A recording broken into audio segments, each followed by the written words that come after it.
Welcome back. President Trump's immigration crackdown already showing signs of success as he pushes back on reports that he is upset that deportation numbers aren't higher. I think they're doing an incredible job. It's very tough. Deportations, finding murderers is not easy. Some of them are actually very smart.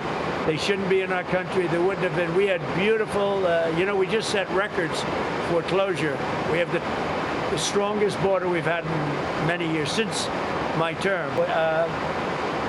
They're doing an amazing job, I think.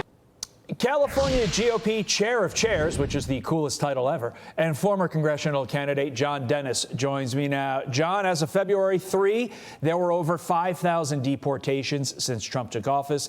An internal CBP memo showing migrants are turning back due to tighter border security. Quote, upon learning about the multi-agency force security on the southwest border in social media and through family members in the United States, the migrants decided to return to their country of origin. Seems like deterrence is working, John.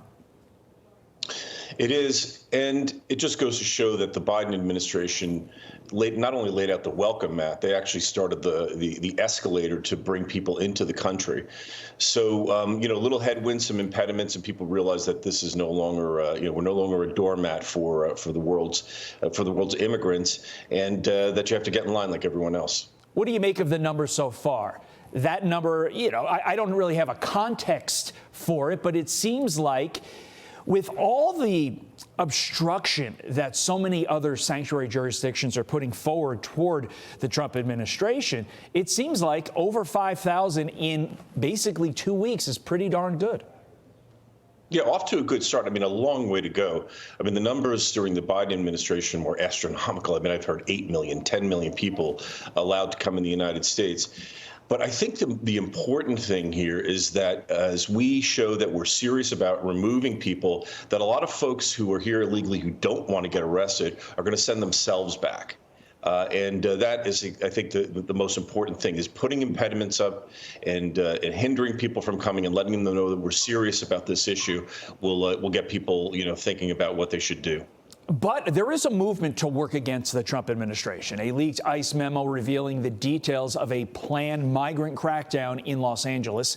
DHS Secretary Kristi Noem saying the FBI is so corrupt, we will work with any and every agency to stop leaks and prosecute these crooked deep state agents to the fullest extent of the law. She is presuming the FBI had something to do with this.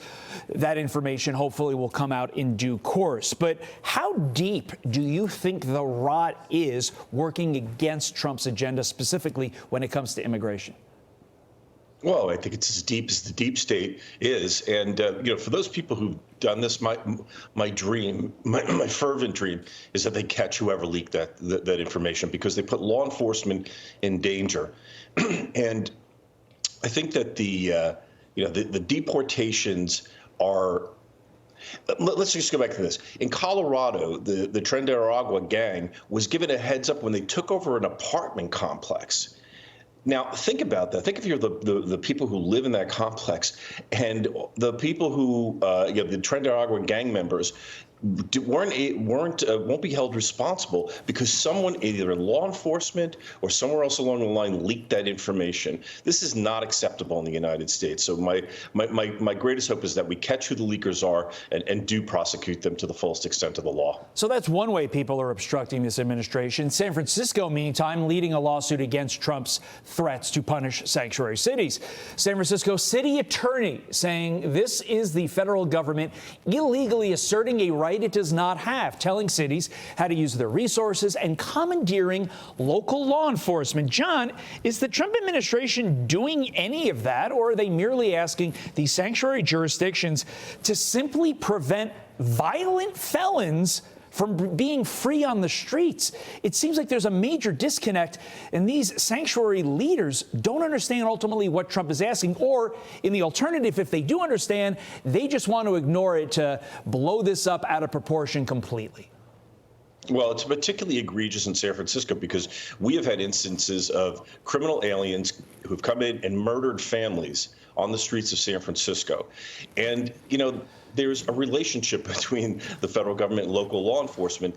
And local law enforcement in the city of San Francisco can create a policy that, that prevents them from working with the federal government. But at the same time, the federal government can also work to withhold the federal funds that come to San Francisco. At some point, the grown-ups are going to have to step into the room and realize that Trump won. This is an issue that polls very highly with people, and they're going to have to come to some sort of an accommodation, because we cannot allow, criminal aliens to roam San Francisco and threaten its citizens. Yeah, it's the will of the people, but it's also logic. I mean, why would you allow these criminals to roam free? But it's an argument that we've been having with the left, it seems, for years now. He's the chair of chairs. His name is John Dennis. Thanks for getting up with us early on the West Coast. We appreciate it.